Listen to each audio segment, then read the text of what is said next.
네, 대전 대덕구 출신 자유한국당 정용기 의원입니다. 존경하는 국민 여러분, 주승용 부의장님과 선배 동료 의원 여러분, 지금 우리 대한민국이 어디로 가고 있습니까? 저는 1948년 자랑스러운 대한민국 건국 이후에 지금까지 우리가 이루었던 모든 가치들이 부정당하는 상황 속에서 우리 국민들은 요즘 엄청난 불안감과 가치관의 혼란을 느끼고 있습니다. 불행하게도 이 문재인 정권은 자유민주주의를 부정하며 대한민국의 헌법 가치를 파괴하는 방향으로 이 대한민국을 몰아가고 있습니다. 자유민주주의의 작동 원리는 법치주의, 의회주의, 그리고 책임정치입니다. 이 세 가지 원리가 입법, 행정, 사법 세 기관과 자유언론이라고 하는 네 기둥을 통해 작동하는 것입니다.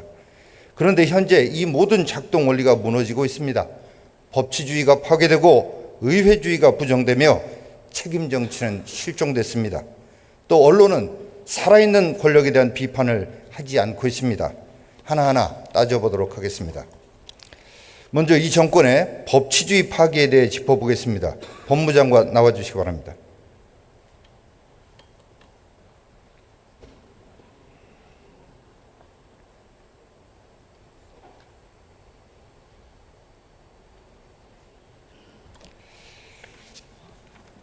최근 문재인 대통령과 이해찬 대표 그리고 문희상 국회의장까지 촛불혁명을 언급했고, 방금 전 총리께서도 정말 교묘한 말로 촛불혁명을 주장을 했습니다. 헌법학자인 법무장관이 그럼 생각하는 혁명은 무엇입니까? 제가 헌법 전공은 아니고요, 형법을 전공했습니다. 네. 그러나 법학자로서 말씀드리겠습니다. 국민들의 개혁에 대한 열망, 또 촛불 집회 역사적 의미를 강조하기 위해서 촛불혁명이라고 언급하신 걸로 생각하고요. 다만 혁명이라는 용어를 반드시 법적으로만 사용되지 않는 것으로 알고 있습니다. 다시 말씀드리면 권력의 갑작스러운 변화, 이것도 혁명이라고 부르기 때문에 저는 정치적으로는 혁명이라고 부를 수도 있다, 그렇게 생각하고 있습니다. 자, 왜 이 정권에 속한 분들은 혁명의 의미를 그렇게 일부러 확대를 해서 해석을 하고 혁명이라고 하는 과정을 통해서 국민을 편갈라서 진영으로 혁명으로 처단하고 개혁해야 될 대상과 그 주체인 사람들을 나누는지 전 이해할 수가 없습니다. 그리고 혁명의 의의는 다른 이 모든 사람들이 전 세계적으로 공통된 정의가 이미 있습니다. 비합법적인 수단으로 정치체제를 변화시키는 거다. 국가체제를 변화시키는 거다. 근데 촛불은 비합법적이지 않았다고 자꾸 얘기를 하는 거 아니겠어요? 그리고 촛불혁명의 결과가 뭡니까? 헌법과 법률에 정해진 절차에 따라서 새로운 정권을 만들어낸 거 아닙니까? 그리고 촛불 시위에 당시에 참여한 시민들은 법을 지켰습니다. 그리고 법치주의가 가장 소중한 가치라고 생각을 했기 때문에 오히려 촛불을 들었던 겁니다. 그리고 탄핵이 뭡니까? 탄핵은 헌법이라고 하는 이 대한민국의 가치 체계가 무너져 내려서는 안 된다. 그리고 이게 혁명으로 가서는 안 된다 라고 생각하는 국민의 뜻을 받들어 가지고 진행됐던 게 이게 탄핵이었습니다. 그런데 이 촛불 시위와 탄핵을 아전 인수식으로 규정을 해서 혁명이라고 하고 있는데, 이 저희가 뭡니까 도대체? 이거는 저는 이 정권이 촛불을 이용해서 우리 사회 곳곳에서 정치 보복을 하고자 하는 이런 데 목적이 있다. 그 결과가 정부 부처마다 소위 말하는 적폐청산 TF 설치하고, 심지어는 언론기관인 공영방송안에도 마치 혁명위원회 같은 해괴한 조직을 만들어서 적폐몰이 정치 보복을 하고 있습니다. 장관, KBS 진실과 미래위원회가 합법적 기구입니까? 그리고 이들이 벌이고 있는 감사 행위가 합법적 행위입니까? 우선 의원님이 지적하신 대로 혁명이라는 용어를 사용해서 어떤 편가르기를 하려는 그런 것은 아니라고 보고 있고요. 또 하나는 법적인 의미에서는 혁명이라고 볼 수 없다는 의원님 지적에 저도 동의합니다. 아까 말씀드린 대로 이것은 이제 어떤 시민들의 그런 정치적 어떤 역사적인 의미, 개혁을 요구하는 그런 의미를 강조하기 위해서 사용된 용어로 그렇게 저는 이해를 하고 있고요. 지금 적폐청산이라는 것은 어떤 범죄 사실이 드러난 그 사실에 대해서 수사를 하고 있는 것이지 보복이나 어떤 정치적 박해를 가하기 위해서 하는 것은 절대 아닌다는 말씀을 드리고 싶습니다. 자, 제가 질문한 이 KBS의 진실과 미래위원회는 공공감사에 관한 법률에 보면 감사기구와 중복되거나 감사의 독립성을 해칠 기구를 두어서는 안 된다라고 법에 정해져 있습니다. 또 KBS 안에는 방송법에 의해서 감사실이 이미 설치되어 있어요. 그런데도 불구하고 이 사람들이 반대파를 숙청하는 수단으로 이렇게 활동을 하고 있는데 이거 불법 기구 아닙니까? 제가 그 KBS의 그 부분에 대해서는 정확하게 알고 있지는 못하기 때문에 그 부분에 대해서는 지금 뭐라고 말씀드릴 수는 없습니다만은 그것도 적법적인 절차에 따라서 진행돼야 된다 그렇게 생각하고 있습니다. 네. 촛불 시위가 혁명이라고 하는 이 잘못된 인식 내지는 아주 나쁜 의도를 가지고 이런 초법적인 행위를 자행하고 있다고 생각을 합니다. 자, 들어가십시오. 자, 총리 발언대로 나와 주십시오.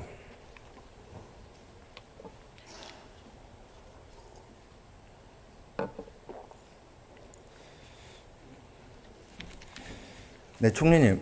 예. 법치주의 최후의 보루는 사법부 아니겠습니까? 네. 네. 사법부가 무너지면 법치주의는 존립할 수가 없습니다. 근데 이 정권은 이미 이념적으로 편향된 활동을 해서 비판을 받고 해산된 우리법 연구회 출신으로 사법부를 장악을 했습니다. 그것도 모자라서 정치 검사들을 내세워서 법원을 압박하고 법관들을 탄압하고 있다고 봅니다. 여기에다가 관제 노영 언론까지 맞장구를 치고 나서는 모습이 정말 가관이라고 봅니다. 제가 볼 때 이 정권이 왜 이렇게 사법부 장악에 안달이 돼 있는가. 오늘도 대법원에서 있는 행사를 보면서 상당수 국민들은 이 점을 의아해하고 있습니다. 이 점에 대해서 총리님 의견 한번 말씀해 주시죠. 우선 사법부는 장악될 수도 없고 이 정부가 사법부를 장악하려는 의도도 가지고 있다는 건 분명히 말씀드립니다. 단지 이 국민들의 변화를 향한 열망에 사법부가 부응해 주기를 바라는 국민으로서의 기대는 있을 수 있다고 생각합니다. 그것은 최근에 사법부에서 있었다고 드러나고 있는 여러 문제를 통해서도 의원님께서도 같은 희망을 가지실 거라 생각합니다.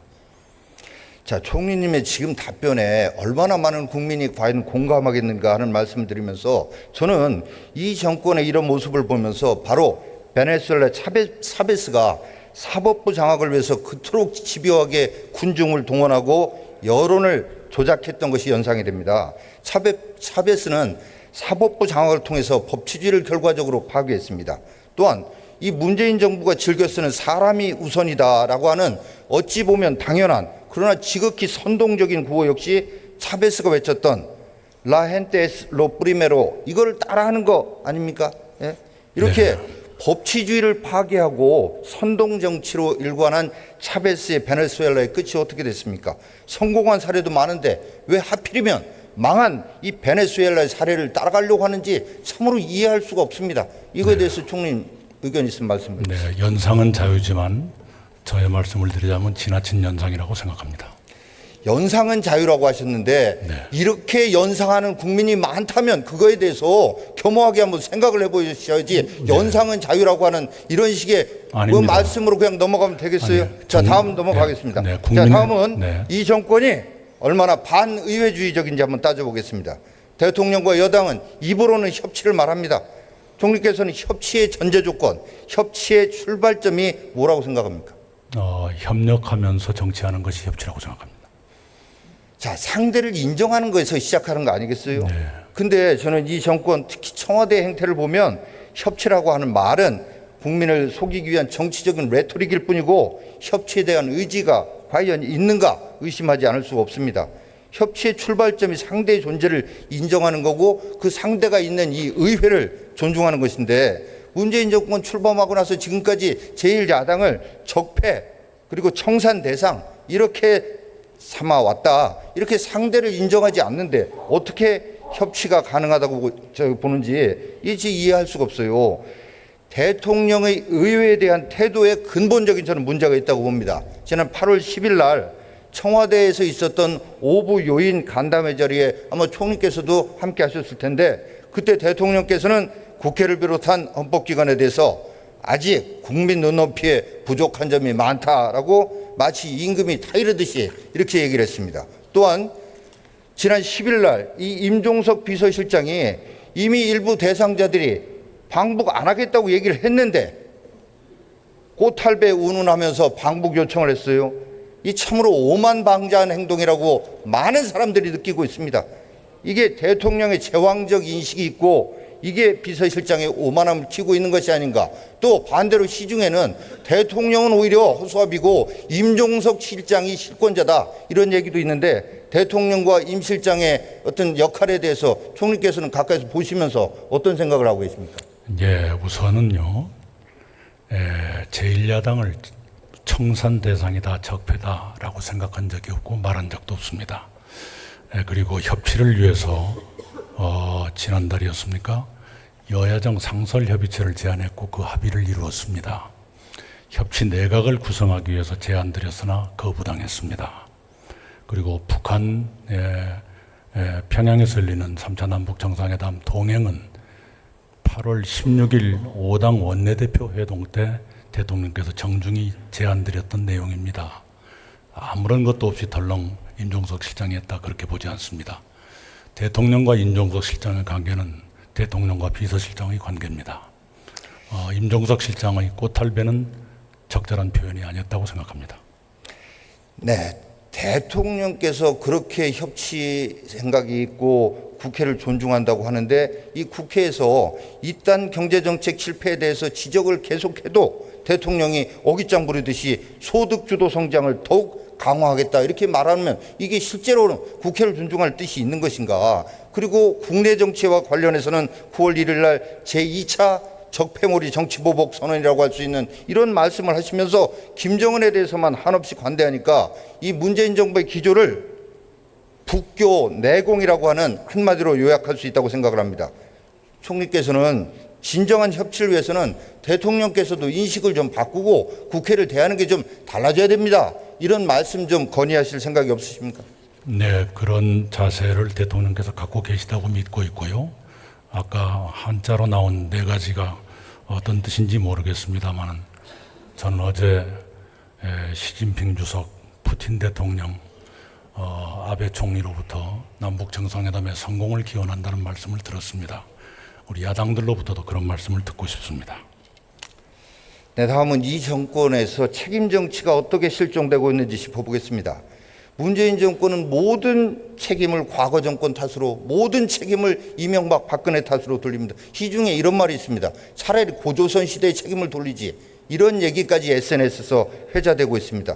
소득주도 성장 실패, 부동산 정책 실패로 서민경제 파탄 지경에 이르고 54조 원 투입해가지고 일자리 5천 개 만들어다니까 국민들은 일자리 한 개에 108억 원의 돈을 쏟아붓는 이거 미친 정권 아니냐 이런 얘기까지 하고 있습니다. 이런 상황에 대해서 총리 누군가 좀 책임져야 되는 거 아니겠습니까? 네, 책임져야 될 시기가 오면 책임을 물으실 거라고 생각합니다. 네, 그리고 방금 시중의 얘기를 전해주시는 건 고맙습니다만 의원님도 똑같이 생각하지 않으시길 바랍니다. 걱정이 돼서 드리는 말씀입니다. 네, 감사합니다. 자, 문재인 정부 인사 참사. 문재인 대통령이 직접 제시한 인사와 관련한 이 7대 비리 관련자가 넘쳐나는 인사를 지금까지 해왔습니다. 지금까지 7대 비리 원칙에 위배되면서 임명이 강행된 공직자가 총 10명이지만 지금 진행되는 인사청문회 끝나면 늘어나겠죠. 또한 7대 비리 등에 걸려서 청문회 문턱을 못 넘고 자진 사퇴한 사람도 헤아릴 수 없을 정도입니다. 바로 이런 사람들이 적폐 아닙니까? 누가 누구를 보고 적폐라고 합니까? 제 눈에 들보는 보지 못하고 남의 눈에 티끌만 탓하는 이런 정권 아닙니까? 헌법 제87조에 의하면 국무총리는 국무위원에 대한 제청권이 있고 대통령은 임명권이 있습니다. 그렇다면 이런 인사 참사에 대해서 국무총리나 대통령이 책임을 져야 하지 않겠습니까? 총리 한번 답변해 보십시오. 네, 인사의 부분적인 실패가 있었다는 건 인정합니다만 참사라는 표현은 좀 과하다고 생각을 합니다. 낙마가 5명 있었습니다. 장관급의 경우. 과거 정부보다 많은 편이 아닙니다. 그리고 정부 출범 이후 1년 동안에 농림부 장관이 도지사 출마하기 위해서 사퇴한 것 빼놓고는 내각 개편이 한 번도 없었습니다. 그것은 개편의 요인이 그렇게 강한 만큼 큰 무슨 스캔들이라든가 실책이라든가 그 정도가 비교적 없었던 편이다라고 생각합니다. 물론 지금 많은 개선 과제가 나오고 있고요. 그리고 이번에 장관 5명, 차관급 9명의 교체가 발표된 바가 있습니다. 참 총리께서 인식이 너무 좀 아니하시지 않나 이런 지적에 말씀드리고요. 총리께서는 언론인 출신이다 보니까 방송의 기능과 중요성을 잘 아실 거라고 생각합니다. 언론은 제4부라고 그러는데 정말로 지금 너무 황폐화되어 있습니다. 특히 공영방송은 아까도 언급했지만 소위 혁명위원회 같은 기구를 만들어서 반대파 숙청하는 데 혈안이 되어 있습니다. 최근에 본 의원에게 모 공영방송 종사자가 저도 우리 회사 뉴스 안 봅니다, 이런 얘기를 하더라고요. 땡문 뉴스 극도의 편파 방송으로 모 공영방송의 메인 뉴스 시청률이 1%대 다른 공영방송도 한 자릿수까지 떨어졌습니다. 왜 이렇게 국민들이 공영방송을 외면하겠습니까? 언론은 살아있는 권력을 비판해야지. 땡문 뉴스로 아부하면서 죽은 권력에 대해서 한없이 부관참시라고 계속 칼을 들이대는 이거 언론이라고 할 수 있겠습니까? 언론인 출신으로서 이 점에 대해서 한번 총리님의 견해 좀 말씀해 주시죠. 네, 개별 회사의 시청률 제고 문제는 개별 회사가 심각하게 고민하고 개선해야 될 일이고요. 국경 없는 기자회가 발표하는 언론자유 지수에서 지금 대한민국은 1년 전에 비해서 20단계가 올라서 43위가 됐습니다. 총리님, 지금 개별 회사의 시청률 문제로 이거를 그렇게 폄하해서 생각하시는 문제인가? 아니 잠깐만요. 만약에 모든 언론사의 문제라면 모든 언론사 시청률이 전부 낮아졌어야 될 것 아니겠습니까? 자, 저 다른 것 때문에 제가 일단은 넘어갑니다. 자, 총리, 대한민국의 우리 미래 성장 동력을 확보하기 위해서는 과학기술 연구 개발하고 이 과학기술을 바탕으로 해서 과학의 산업화, 사업화를 통해서 우리의 미래 성장을 이루어야 된다고 생각하는데 동의하십니까? 네. 자, 저는 이런 목표를 위해서 여러 가지 해야 될 일 중에 국제 과학 비즈니스 벨트 조성 사업도 최초 계획대로 정상적으로 추진돼야 된다고 생각합니다. 그럼에도 불구하고 내년도 정부 예산을 보면 원안에서 무려 4분의 1 이상인 1,750억 원이 삭감되어 있습니다. 이게 전 정권에서 시작된 사업이라서 이렇게 싹둑싹둑 잘라냅니까? 아니면 이렇게 양질의 지속 가능한 일자리를 만들어낼 수 있는 이 사업 예산을 왜 이렇게 삭감하십니까? 예, 그건 뭐 여러 가지 고려가 있었겠죠. 그리고요, R&D 예산이 사상 최초로 20조 원 넘게 편성이 됐습니다. 그리고 어느 지역을 의식해서 또는 어느 정권에서 시작했느냐, 그것은 전혀 고려사항이 아닙니다. 그리고 지금 충청권 민심이 부글부글 끓고 있습니다. 네, 예산이 제출됐기 때문에요, 국회에서 지혜롭게 논의해 주시면 따르겠습니다. 국회 논의도 논의지만 총리께서도 이 사업이 정상적으로 잘 추진될 수 있도록 관심을 좀 가져주시기 바랍니다. 대덕단지가 가지고 있는 이제까지의 축적을 잘 활용하고 키워나갈 필요가 있다. 그것이 국가로도 도움이 된다고 생각합니다. 네, 수고하셨습니다.